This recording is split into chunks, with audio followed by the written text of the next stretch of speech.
घर वाले ने फोन आवन लग पे, ओए पहली गुजर गई है चौधरी, पहली गुजर गई है, कित्थे नहीं पैसे, कित्थे नहीं पैसे। अस्सलाम वालेकुम भैनों ते भरावो, मैं तुहाडा अपना चौधरी परवेज। टन टन टन।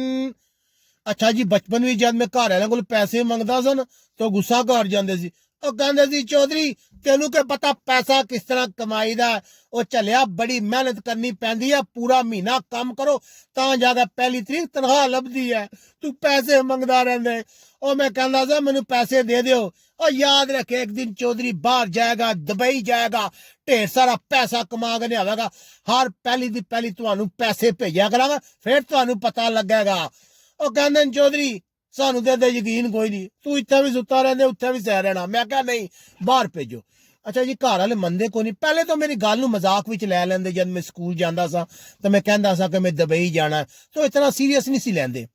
ਫਿਰ ਜਦ ਮੈਂ ਜਵਾਨ ਹੋ ਗਿਆ, ਉਹਨਾਂ ਕਹੇ ਚੌਧਰੀ ਦੱਸ ਹੁਣ ਕੀ ਕੰਮ ਕਰਨੇ। ਉਹ ਮੈਂ ਆਖਿਆ ਮੈਂ ਤੁਹਾਨੂੰ ਕਿਹਾ ਸੀ ਨਾ ਮੈਂ ਦੁਬਈ ਜਾਣਾ ਹੈ ਪੈਸੇ ਕਮਾਉਣ, ਮੈਂ ਜਾ ਕੇ ਉੱਥੇ ਮਿਹਨਤ ਕਰਾਂਗਾ, ਮੇਰੇ ਨਾਲ ਤੁਸੀਂ ਵੀ ਅਮੀਰ ਹੋ ਜਾਓਗੇ। ਉਹਨਾਂ ਗੌਰ ਕੀਤਾ, ਇਹ ਚੌਧਰੀ ਨੂੰ ਅਗਰ ਭੇਜ ਦਈਏ ਤੇ ਚੌਧਰੀ ਦੀ ਸਿਹਤ ਵੀ ਠੀਕ ਹੈ, ਬਾਹਰ ਮਜ਼ਦੂਰੀ ਵੀ ਕਰ ਸਕਦਾ।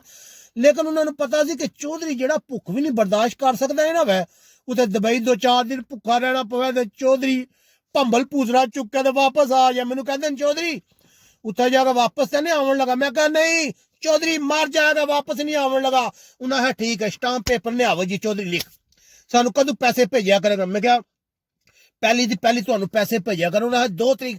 ਉਹ ਮੈਂ ਆਖਿਆ 2 ਤਰੀਕ ਹੋ ਗਈ ਤੇ ਜੋ ਚੋਰ ਦੀ ਸਜ਼ਾ ਚੌਧਰੀ ਦੀ ਸਜ਼ਾ। ਅੱਛਾ ਜੀ ਠੀਕ ਹੈ, ਘਰ ਵਾਲੇ ਵੀ ਆਏ, ਘਰ ਵਾਲੇ ਪੈਸੇ ਬਾਕੀ ਖਾਨਦਾਨ ਵਾਲਿਆਂ ਕੋਲੋਂ ਪੈਸੇ ਇਕੱਠੇ ਕੀਤੇ, ਕੋਈ ਥੋੜੀ ਜ਼ਮੀਨ ਵਗੈਰਾ ਵੇਚ ਕੇ ਨਾ ਉਹਨਾਂ ਮੈਨੂੰ ਰੁਖਸਤ ਕਰ ਦਿੱਤਾ। ਚੌਧਰੀ ਜਹਾਜ਼ ਤੇ ਬਹਿ ਗਿਆ, ਟਨ ਟਨਾ ਟਨ ਸਿੱਧਾ ਦੁਬਈ ਚ ਲੈਂਡ ਕਰ ਗਿਆ। ਤੇਰੀ ਖੈਰ, ਇਹ ਚੌਧਰੀ ਦਾ ਕਦੇ ਪਿੰਡ ਤੋਂ ਬਾਹਰ ਨਹੀਂ ਸੀ ਗਿਆ। ਇਹ ਬੜੀਆਂ ਬੜੀਆਂ ਬਿਲਡਿੰਗਾਂ ਦੇਖ ਕੇ ਚੌਧਰੀ ਦਾ ਖੁਸ਼ ਹੋ ਗਿਆ ਕਿ ਹੈ ਉਹ ਚੌਧਰੀ ਇਹ ਕਿਹੜੀ ਦੁਨੀਆ, ਤੂੰ ਤਾਂ ਭੁੱਲਿਆ ਰੇ ਚੱਸ ਲੈ ਜ਼ਿੰਦਗੀ ਦੀ। ਇੱਕ ਦਿਨ ਫਿਰਿਆ ਤੁਰਿਆ, ਦੂਸਰੇ ਦਿਨ ਨਾਲ ਲੈ ਕੇ ਉਹ ਚੌਧਰੀ ਤੂੰ ਇੱਥੇ ਕੰਮ ਕਰਨਾ ਹੈ, ਪੈਸੇ ਕਮਾਣੇ, ਫਿਰਨੇ ਆ, ਮਜ਼ਦੂਰੀ ਤੇ ਚਲੀਏ। ਮੈਂ ਠੀਕ ਹੈ ਜੀ। ਸੁਬਹ ਸੁਬਹ ਨੱਠਾ ਲਿਆ, ਮੈਨੂੰ ਨਾਲ ਲੈ ਗਏ ਕੰਸਟਰਕਸ਼ਨ। ਉਹ ਭਾਈ ਜੀ ਇਤਨੀ ਸਖਤ ਮਜ਼ਦੂਰੀ, ਮੇਰੇ ਹੱਥ ਪੈਰ ਸਿਰ ਆਰ ਸ਼ਾਇਦ ਦੁਖਿਆ ਪਿਆ। ਉਹ ਮੈਂ ਆ ਗਿਆ, ਉਹ ਚੌਧਰੀ ਤੂੰ ਕਿੱਥੇ ਆ ਗਏ। ਉਹ ਮੈਂ ਘਰ ਵਾਲੇ ਨੂੰ ਕਿਹਾ ਉਹ ਮੇਰੀ ਗੱਲ ਸੁਣੋ, ਕੰਮ ਬੜਾ ਸਖਤ ਹੈ। ਮੈਂ ਕਿਹਾ ਚੌਧਰੀ ਆਪਣੀ ਗੱਲ ਤੋਂ ਮਨੁੱਕਰੀ ਨਾ। ਉਹ ਮੈਂ ਕਿਹਾ ਚੌਧਰੀ ਨਹੀਂ ਮਨੁੱਕਰਨ ਲਗਾ। ਅੱਛਾ ਜੀ, ਮਜ਼ਦੂਰੀ ਸ਼ੁਰੂ ਕਰ ਦਿੱਤੀ। ਜਿਸ ਵੇਲੇ 25-26 ਹੁੰਦੀ ਨਾ, ਘਰ ਵਾਲਿਆਂ ਦੇ ਫੋਨ ਆਉਣੇ ਸ਼ੁਰੂ ਹੋ ਜਾਂਦੇ, ਚੌਧਰੀ ਪੈਸੇ ਭੇਜ, ਪੈਸੇ ਭੇਜ। ਅੱਛਾ ਜੀ, ਮੈਂ ਵੀ ਤਿਆਰੀ ਸ਼ੁਰੂ ਕਰ ਲੈਣੀ, ਪਹਿਲੀ ਤਰੀਕ ਪੈਸੇ ਭੇਜ ਦੇਣੇ। ਇਸ ਤਰ੍ਹਾਂ ਉਹਨਾਂ ਕਿਹਾ ਚੌਧਰੀ ਸਭ ਤੋਂ ਪਹਿਲੇ ਐਸਾ ਕਰਨਾ, ਤੇਰੇ ਵਿਆਹ ਕਰਨਾ, ਪੈਸੇ ਇਕੱਠੇ ਕਰਨੇ, ਤੂੰ ਪੈਸੇ ਭੇਜ। ਮੈਂ ਪੈਸੇ ਭੇਜੇ। ਉਹਨਾਂ ਵਿਆਹ ਤਾਂ ਕੋਨਾ ਕੀਤਾ, ਲਾਰਾ ਲਾ ਦਿੱਤਾ ਅਗਲੇ ਸਾਲ।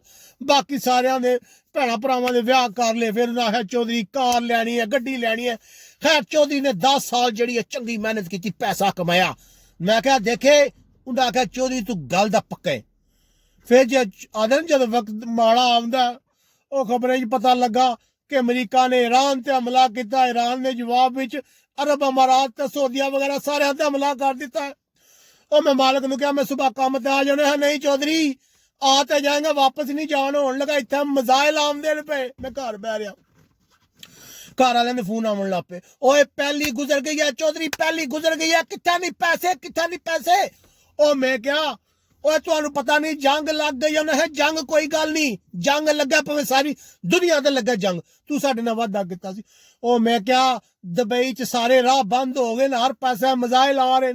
ਉਹ ਕਹਿੰਦੇ ਚੌਧਰੀ ਤੂੰ ਕਿਤਨਾ ਝੂਠਾ ਬੰਦਾ। ਇੱਕ ਪਾਸੇ ਕਹਿੰਦੇ ਸਾਰੇ ਰਾਹ ਬੰਦ ਹੋ ਗਏ, ਦੂਸਰੇ ਪਾਸੇ ਕਹਿੰਦੇ ਮਜ਼ਾਇਲ ਆ ਰਹੇ। ਉਹ ਜਿੱਧਰੋਂ ਮਜ਼ਾਇਲ ਆ ਰਹੇ ਉਧਰੋਂ ਸਾਡੇ ਪੈਸੇ ਵੀ ਤਾਂ ਆ ਸਕਦੇ ਨੇ। ਉਹ ਮੈਂ ਕਿਹਾ ਚੌਧਰੀ ਕੋਈ ਬਾਹਰ ਫੌਜੀ ਦੇ ਵੀਜ਼ੇ ਤੇ ਨਹੀਂ ਆਇਆ, ਚੌਧਰੀ ਦੀ ਜਾਨ ਬਚ ਰਹੀ ਹੈ ਤਾਂ ਤੁਹਾਨੂੰ ਪੈਸੇ ਵੀ ਭੇਜ ਦੇਗਾ।